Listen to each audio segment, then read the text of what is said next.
10월 7일 화요일, 하늘이 불안하게 흔들리고 있습니다. 서해안 일대에서 시작된 저기압이 서서히 세력을 기우며 중부지방을 중심으로 첫 번째 경고의 비를 뿌리기 시작합니다. 이것은 단순한 가을비가 아닙니다. 거대한 기압의 충돌이 시작되는 전조입니다. 일본 부근에 자리 잡은 강력한 고기압, 그 냉기의 벽이 동쪽에서 밀려오고 있습니다. 팬현상이 일어나며 강원 산간에는 기온이 급격히 떨어지고 산바람이 낮은 지대를 휘감으며 도시의 체온을 앗아가기 시작합니다. 서울, 대전, 청주. 한때 따뜻했던 가을의 공기는 사라지고 10월의 한기가 거리를 지배합니다. 이날 전국의 낮 최고 기온은 18도에서 26도. 하지만 수치로 느껴지지 않는 냉기가 사람들의 뼛속까지 파고드는 가짜 겨울을 만들고 있습니다. 남부는 아직 따뜻하지만 중부는 이미 늦가을의 어둠에 갇히기 시작했습니다. 그리고 다음 날 10월 8일 수요일, 바람이 바뀐다. 북쪽에서 또다시 강력한 고기압대가 내려옵니다. 이번에는 단순한 바람이 아닙니다. 동풍이 칼날처럼 날카롭게 불어와 한반도의 하늘을 찢습니다. 전날의 비는 사라지지만 그 자리를 메우는 것은 기압의 왜곡과 공기의 폭주. 폐 현상이 강해지며 서쪽 지방에서는 이상 고온 현상이 발생합니다. 서울은 쌀쌀한데 전주는 더워집니다. 같은 하늘 아래 전혀 다른 두 계절이 공존하는 기이한 하루. 낮 최고 기온은 21도에서 28도. 하지만 그것은 단순한 숫자에 불과합니다. 기온의 균형이 무너지고 대기의 흐름이 뒤틀리며 한반도는 거대한 기류의 전쟁터로 변해가고 있습니다. 그리고 다가온다. 10월 10일부터 시작되는 6일간의 하늘의 포위망. 추석 연휴가 끝나기도 전에 북쪽의 냉기와 남쪽의 열기가 한반도 상공에서 정면으로 충돌합니다. 그 결과 거대한 비구름대의 괴물이 형성됩니다. 이 괴물은 한 번의 폭우로 끝나지 않습니다. 6일 동안 단 한순간도 멈추지 않고 대한민국을 덮칩니다. 10월 10일 일요일부터 17일 금요일까지 하늘은 끊임없이 울고 대지는 젖어갑니다. 비는 세차게 쏟아지지 않지만 그보다 더 무섭게 지속됩니다. 잠시 맑아졌다가 다시 내리고 도시의 콘크리트는 습기에 잠기고 들판의 흙은 질척이며 사람들의 마음까지 축축이 젖어듭니다. BCMWF 예보에 따르면 이번 강수대는 중부지방을 중심으로 고정적으로 머물 예정입니다. 서울, 경기, 강원. 6일 동안 이어지는 끝없는 비의 굴레. 잠깐의 소강은 오히려 함정입니다. 그 뒤를 잇는 비는 더 끈질기고 더 짙게 내릴 것입니다. 기온은 요동치고 도시의 리듬은 무너진다. 낮과 밤의 온도차, 축축한 공기, 그리고 멈추지 않는 바람이 사람들의 신경을 뒤흔듭니다.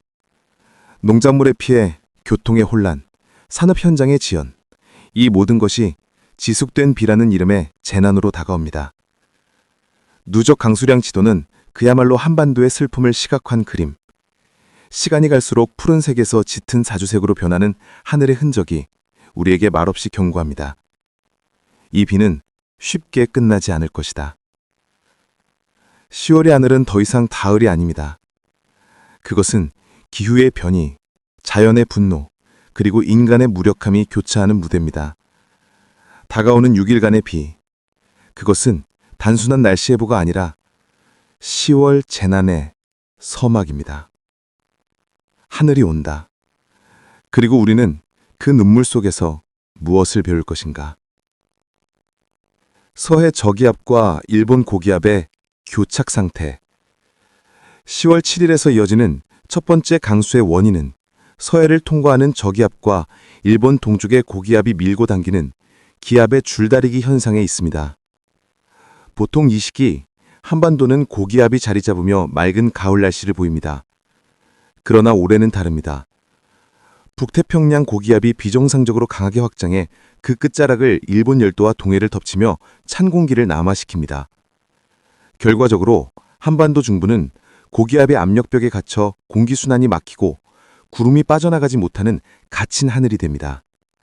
이것이 바로 7일과 8일의 폐현상, 블러킹 피노미넌, 즉 하늘이 스스로 갇혀버리는 기이한 현상이다. 이 현상이 반복되면 하늘은 잿빛으로 굳고 기온은 하락하며 사람의 몸과 마음은 서서히 눌리듯 피로해진다. 동풍의 칼날, 한반도를 가르는 백이전선. 8일 이후의 날씨를 흔드는 주인공은 동풍이다. 이 바람은 일본 쪽에서 불어오지만 그 뿌리는 북태평양 고기압에 있다. 찬 공기와 습기가 한반도 동쪽 산맥에 부딪히며 강원 산간에는 갑작스러운 비와 냉각 현상을 일으킨다. 문제는 이 동풍이 단순히 지역적 바람이 아니라는 점이다. 기류의 방향이 서쪽으로 꺾이면서 서해안과 내륙까지 영향을 미친다. 결국 8일 이후의 한반도는 서쪽은 덥고 동쪽은 춥다는 기온의 역전 현상을 보이게 된다. 이런 불균형은 곧 대기 에너지를 불안정하게 만들고 10일 이후의 비구름 형성에 폭발적인 촉매제로 작용한다. 6일의 비, 끝나지 않는 하늘의 고백. 10월 10일부터 17일까지 이어지는 비구름은 단순히 지속되는 강수가 아니라 기류의 봉쇄와 수증기의 포화가 결합된 결과다. 북쪽에서 차가운 공기가 내려오고 남쪽에서는 여전히 뜨거운 해양성 공기가 유입된다. 이 두 공기가 충돌하는 지점이 바로 한반도 중부 하늘. 이곳에서 구름은 사라지지 않는다. 오히려 계속 생성된다. BCMWF 자료에 따르면 이번 비구름대는 오픈 보텍시 형태로 존재한다.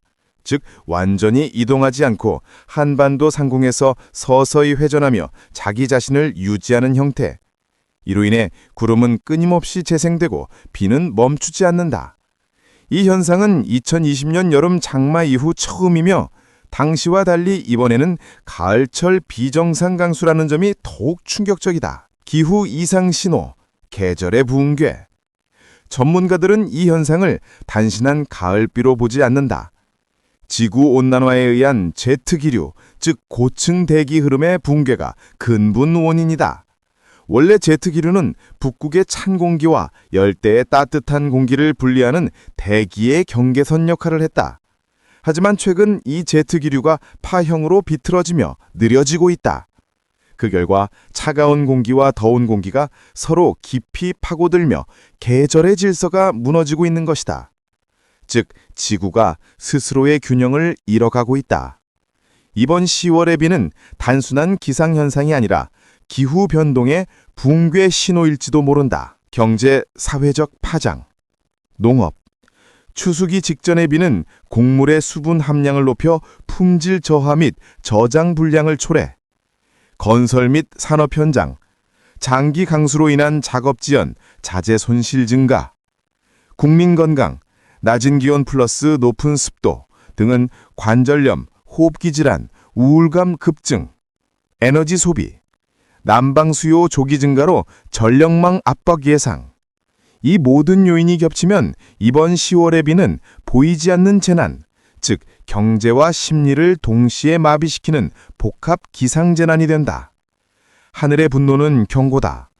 이번 10월 한반도의 하늘은 우리에게 경고하고 있다.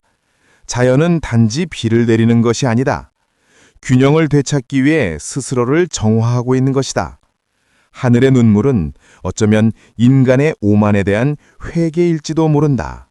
우리가 기술과 문명으로 하늘을 통제할 수 있다고 믿었던 그 순간, 하늘은 침묵 속에서 우리를 다시 시험대에 올렸다. 6일의 비는 지나가겠지만 그 이후의 하늘은 결코 예전으로 돌아가지 않을 것이다. 10월의 하늘은 이미 비로 포화 상태였다. 그러나 그것은 서막에 불과했다. 지금 남쪽 해상에서 괴물이 눈을 뜨고 있다. 이름은 하울롱. 용이라는 이름처럼 그는 태평양의 심장부에서 서서히 몸을 틀기 시작했다. 바다의 심장에서 피어오른 괴물. 하울롱은 일본 동남쪽 해역의 따뜻한 구로시오 해류 위에서 발생했다. 수온은 30도, 즉 일반 태풍의 탄생 임계점보다 훨씬 높다. 바다의 에너지가 그대로 증기로 변해 하늘로 솟아오르며 거대한 구름탑이 수백 킬로미터에 걸쳐 형성되고 있다. 이것은 단순히 열대 저압부가 아니다.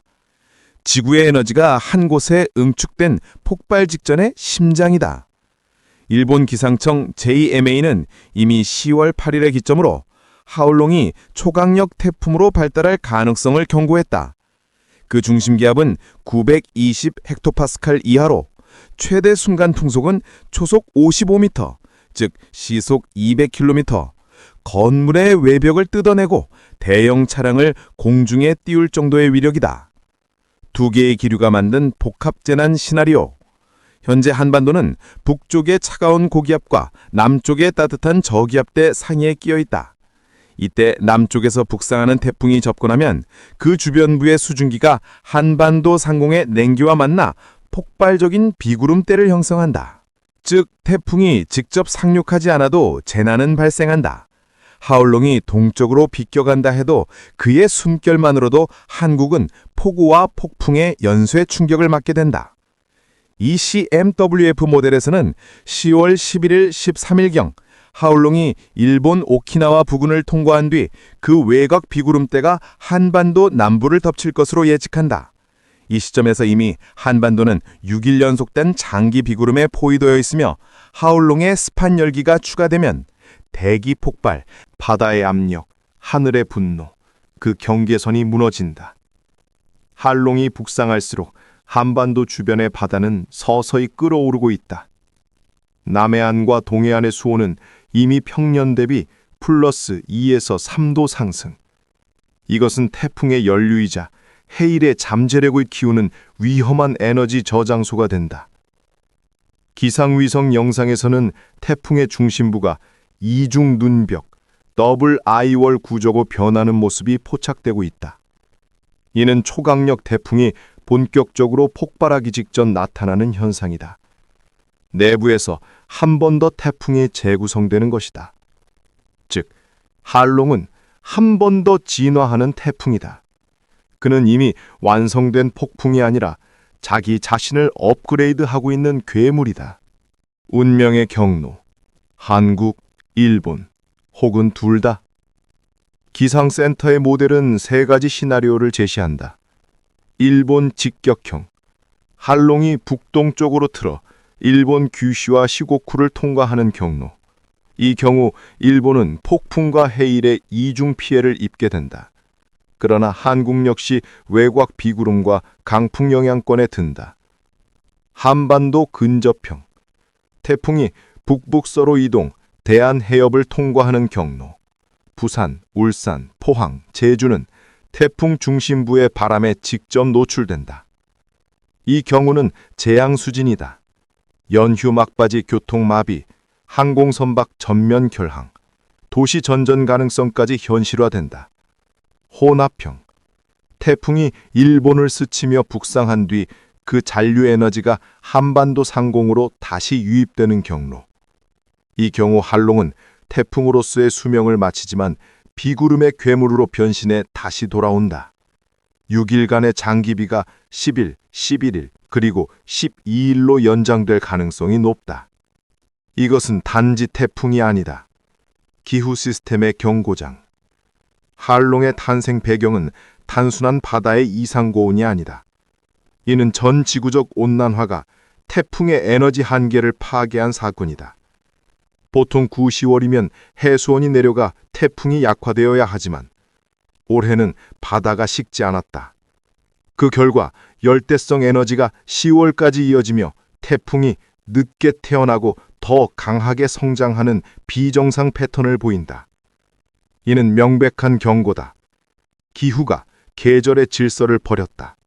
그리고 바다가 새로운 재앙의 시계를 돌리기 시작했다. 이후 시나리오. 비의 재집결과 제2의 태풍 가능성.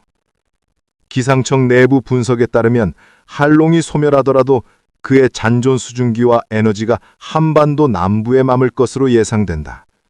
그 잔류 에너지가 다시 저기압으로 재편되면 10월 하순 또 다른 열대 저기압이 생성될 가능성도 있다. 즉, 하울롱은 끝이 아니다. 재앙의 연쇄, 체인 업 케이어스가 이제 막 시작된 것이다. 하늘이 보내는 마지막 시험. 10월 7일의 비, 10월 10일의 구름, 그리고 10월 12일 이후의 한롱. 이 모든 것은 우연이 아니다. 자연은 지금 인간에게 묻고 있다. 당신들은 아직도 하늘을 이길 수 있다고 믿습니까? 한롱은 단순한 태풍이 아니라 자연이 보낸 심판의 용이다.